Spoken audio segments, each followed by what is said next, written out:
Canada की government ने भारत के स्टूडेंट्स के साथ क्या किया है, अक्टूबर महीने में अमेरिका के साथ ट्रेड डेफिसिट कम करने के लिए भारत ने क्या कदम उठाया है, $100 बिलियन की मार्केट कैप में कौन सी सरकारी कंपनी एंटर हो गई है, एंड इसके अलावा भी काफी सारी इंपॉर्टेंट अपडेट्स आ रही हैं जो आपको मेन स्ट्रीम के न्यूज चैनल्स के ऊपर भी बिल्कुल देखने को नहीं मिलेंगी।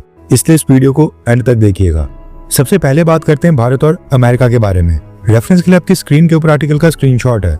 दरअसल न्यूज निकल कर आ रही है कि भारत के टॉप क्रूड ऑयल सप्लायर्स की लिस्ट में अमेरिका, जो कभी टॉप 10 में भी शामिल नहीं हुआ करता था, वो अब सीधा टॉप 4th पोजीशन के ऊपर आ गया है। न्यूज निकल कर आ रही है कि अक्टूबर महीने में भारत का 12% क्रूड ऑयल अकेले अमेरिका से परचेज किया गया था।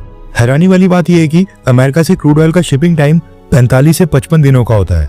इसका मतलब है कि अक्टूबर महीने में भारत ने जो अमेरिकन ऑयल इंपोर्ट किया है उसके ऑर्डर्स अगस्त एंड अर्ली सितंबर महीने में ही प्लेस कर दिए गए थे।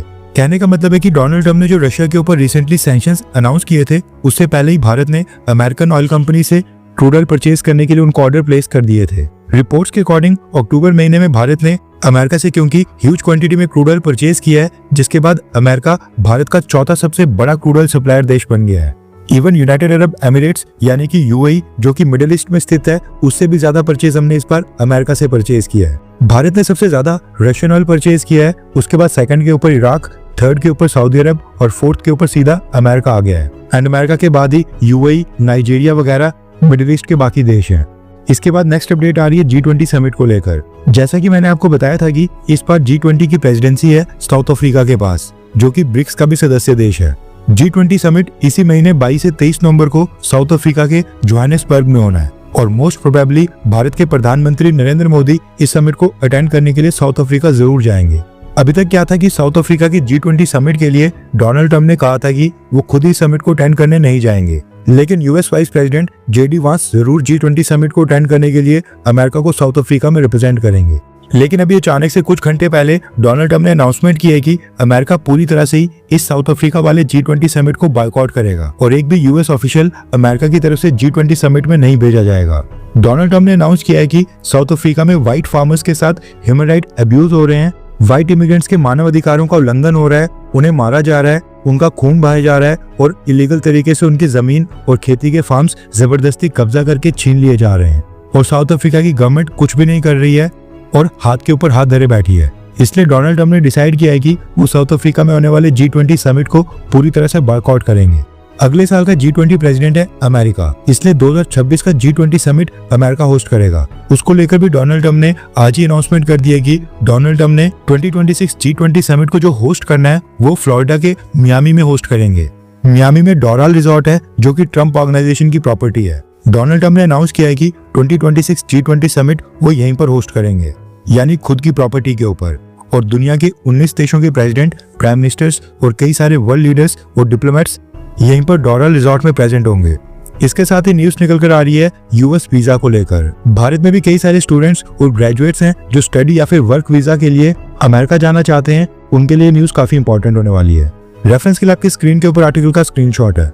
न्यूज निकल कर आ रही है कि यूएस गवर्नमेंट अब किसी भी व्यक्ति को यूएस वीजा इशू करने से पहले उस व्यक्ति की हेल्थ मैट्रिक्स को भी चेक करेगी। न्यूज निकल कर आ रही है कि जिन भी एप्लीकेंट्स को डायबिटीज, ओबेसिटी या फिर हार्ट डिजीजेज होंगी या इस जैसी और कोई मेडिकल कंडीशन होगी तो उनको अमेरिका का वीजा नहीं दिया जाएगा। यूएस स्टेट डिपार्टमेंट ने मेडिकल कंडीशन से संबंधित कुछ नई गाइडलाइंस तैयार की हैं जो वर्ल्ड वाइड दुनिया की सभी अमेरिकन एम्बेसीज को भेज दी गई हैं। ये ना सिर्फ यूएस वीजा बल्कि अमेरिका में जो वीजा होल्डर्स वहां पर जॉब कर रहे हैं और ग्रीन कार्ड या फिर परमानेंट रेजिडेंसी के लिए अप्लाई कर रहे हैं, उनके लिए भी ये मेडिकल कंडीशंस वाली रिक्वायरमेंट पूरी तरह से एप्लीकेबल है।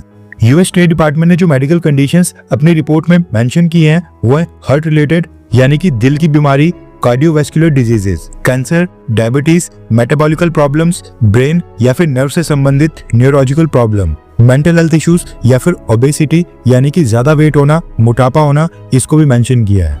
यूएस स्टेट डिपार्टमेंट के अकॉर्डिंग इन बीमारियों वाले लोग अमेरिका के रिसोर्सेज के ऊपर फाइनेंशियल बर्डन यानी कि बोझ बन सकते हैं। इनकी मेडिकल कॉस्ट यूएस गवर्नमेंट को उठानी पड़ेगी, इसलिए ऐसे लोगों को यूएस वीजा या फिर ग्रीन कार्ड या परमानेंट रेजिडेंसी नहीं दी जाएगी। ये कहना है यूएस गवर्नमेंट का। अब ये हाल हो गया अमेरिका का। नेक्स्ट अपडेट आ रही है स्टेट बैंक ऑफ इंडिया को लेकर। रेफरेंस के लिए आपकी स्क्रीन के ऊपर आर्टिकल का स्क्रीनशॉट है। न्यूज निकल कर आ रही है कि एसबीआई बैंक ने $100 बिलियन की मार्केट कैपिटलाइजेशन के मार्क को क्रॉस कर दिया है। अब ये भारत के लिए बहुत ही बड़ी अचीवमेंट है और बहुत ही बड़ा माइलस्टोन है। क्योंकि भारत में केवल 6 कंपनीज हैं जिनकी मार्केट कैपिटलाइजेशन $100 बिलियन से ऊपर है। $228 बिलियन की मार्केट कैप के साथ रिलायंस इंडस्ट्रीज नंबर 1 के ऊपर है। उसके बाद $170 बिलियन की मार्केट कैप के साथ HDFC बैंक है। उसके बाद भारतीय एयरटेल कंपनी है, टाटा कंसल्टेंसी सर्विसेज यानी कि TCS कंपनी है, उसके बाद ICICI बैंक है और अब SBI बैंक भी इस एलीट लिस्ट में शामिल हो गया है। एक और कंपनी इन्फोसिस ने भी सितंबर 2021 में $100 बिलियन की मार्केट कैप को अचीव किया था, लेकिन इस समय इन्फोसिस की वैल्यूएशन वापस से $70 बिलियन के आसपास आ गई है। अभी जो भारत की 6 कंपनीज हैं $100 बिलियन से ज्यादा की मार्केट कैप के साथ, इनमें से 3 तो सीधा सीधा भारत के बैंक्स ही हैं, SBI, HDFC और ICICI। लेकिन एक बड़ा डिफरेंस ये है कि SBI एक पब्लिक सेक्टर का बैंक है, यानी कि एक तरह से सरकारी बैंक है। इसलिए इस एलीट ग्रुप में SBI अकेला पब्लिक सेक्टर का है जो इतनी ह्यूज $100 बिलियन की मार्केट कैप के साथ खड़ा हुआ है। इसलिए SBI के लिए तारीफ तो बनती है। वैसे आपका अकाउंट कौन से बैंक में है, SBI, HDFC या फिर ICICI? नीचे कमेंट करके जरूर बताएं। मेरे 2 अकाउंट्स हैं, एक SBI में और एक HDFC में।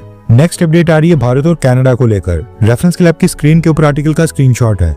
न्यूज निकल कर आ रही है कि कनाडा की नई कार्नी गवर्नमेंट ने भारत के स्टूडेंट्स की मेजॉरिटी वीजा एप्लीकेशंस रिजेक्ट करना स्टार्ट कर दिया है। पिछले साल जहां पर इंडियन स्टूडेंट्स की 32% यानी कि 100 में से केवल 32 वीजा एप्लीकेशन को रिजेक्ट किया जा रहा था, वहीं पर इस साल 2025 में इंडियन स्टूडेंट्स का रिजेक्शन रेट डबल से भी ज्यादा 74% तक कर दिया गया है। रिपोर्ट्स के अकॉर्डिंग भारत के स्टूडेंट्स जो कनाडा के स्टडी वीजा के लिए अप्लाई कर रहे हैं, अब 100 में से 74 एप्लीकेशंस को रिजेक्ट किया जा रहा है, जो दिखाता है कि कनाडा को अब भारत के स्टूडेंट्स की बिल्कुल भी नीड नहीं है। नेक्स्ट अपडेट आ रही है वंदे भारत एक्सप्रेस ट्रेन को लेकर। रेफरेंस क्लब की स्क्रीन के ऊपर आर्टिकल का स्क्रीनशॉट है। इंडियन रेलवेज ने जानकारी दी है कि प्रधानमंत्री मोदी की लेटेस्ट इनॉग्रेशन के बाद अब भारत में total 164 Vande Bharat train operational हो गई हैं। और इसी के साथ इंडियन रेलवे कोशिश कर रही है कि नॉर्थ से साउथ और ईस्ट से वेस्ट पूरे भारत में वंदे भारत ट्रेन का एक नेटवर्क बिछा दिया जाए। पहली वंदे भारत ट्रेन लॉन्च की गई थी साल 2019 में न्यू दिल्ली टू वाराणसी, और आज 7 सालों में total 164 Vande Bharat train operational हो गई हैं। नेक्स्ट अपडेट आ रही है रशिया और भारत को लेकर। न्यूज निकल कर आ रही है कि रशिया के फॉरेन मिनिस्टर सर्गेई लावरोव इसी नवंबर महीने के एंड में भारत की यात्रा के ऊपर आ सकते हैं। अभी तो खैर दोनों देशों की सरकारों ने डेट्स अनाउंस नहीं की है, लेकिन जो अगले महीने दिसंबर में Russian president Vladimir Putin Bharat आने वाले हैं, कहा जा रहा है कि उसी विजिट की प्रिपरेशन के लिए ही सर्गेई लावरोव भारत आने वाले हैं। नेक्स्ट अपडेट आ रही है भारत और भूटान को लेकर। न्यूज निकल कर आ रही है कि भारत की सरकार ने बुद्धा रेलिक्स को भूटान भेज दिया है, जहां पर भूटान की गवर्नमेंट और लोगों ने बुद्धा रेलिक्स का बहुत ही भव्य स्वागत किया है। इसी साल इससे पहले बुद्धा रेलिक्स को वियतनाम भेजा गया था, उसके बाद बुद्धा रेलिक्स रशिया भेजे गए थे और अब भूटान।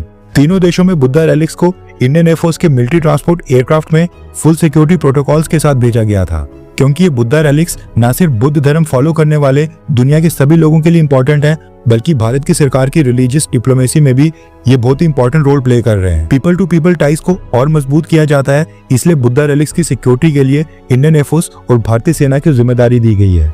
वैसे जिनको नहीं पता उनकी जानकारी के लिए बता दूं कि बुद्धा रेलिक्स का मतलब होता है भगवान गौतम बुद्ध से जुड़ी हुई असली पवित्र चीजें, जैसे कि उनकी अस्थि के टुकड़े, उनके बाल या फिर उनके द्वारा इस्तेमाल की गई कोई चीज। बुद्धिस्ट लोगों के लिए ये रेलिक्स बहुत ही सेक्रेड और पवित्र माने जाते हैं। वैसे इनको आमतौर पर स्तूपास या फिर मोनेस्ट्रीज में रखा जाता है और वहां पर लोग वहां पर जाकर उनके दर्शन और पूजा करते हैं।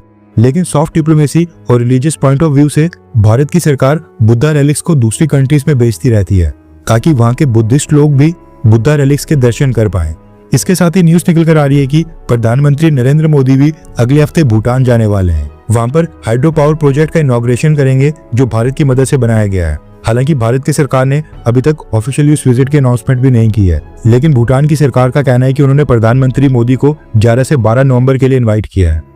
हर 24 घंटे के अंदर जियोपॉलिटिक्स में बड़े फेरबदलाव और उलटफेर हो रहे हैं और भारत के लिए नए चैलेंजेस आ रहे हैं। कोई देश अपने फैसले से पलट रहा है तो कोई देश ब्लैकमेलिंग के ऊपर उतर आया है। सभी देश एक दूसरे को नीचे लगाने की कोशिश कर रहे हैं। इन सब के बीच हमारा भारत किसी भी देश से पीछे न रह जाए, इसके लिए मोदी सरकार लगातार कोशिशें कर रही है। एंड भारत की foreign policy, defence news, economy और ग्लोबल अफेयर्स का सही एनालिसिस हमारे चैनल इंडियन अफेयर्स का मिशन है, और ये मिशन आपके सपोर्ट के बिना अधूरा है। इंडियन अफेयर्स हिंदी के ऊपर हम सभी फैक्ट्स और डेटा बिल्कुल सरल भाषा में एनालाइज करते हैं, बिना किसी एजेंडा के। अगर आप चाहते हैं कि इंडियन अफेयर्स का सही और ऑथेंटिक एनालिसिस आप तक लगातार पहुंचे, तो इस वीडियो को लाइक करें और हमारे चैनल इंडियन अफेयर्स को सब्सक्राइब करके बेल नोटिफिकेशन ऑन करना मत भूलिए। आपका एक लाइक हमारे चैनल को ग्रो करने में काफी मदद करेगा, और एक सब्सक्राइब ये सुनिश्चित करेगा कि आप किसी भी इंपॉर्टेंट अपडेट को मिस ना करें। अगर आपने हमारे चैनल को पहले से सब्सक्राइब किया है तो दिल से धन्यवाद। जय हिंद, वंदे मातरम।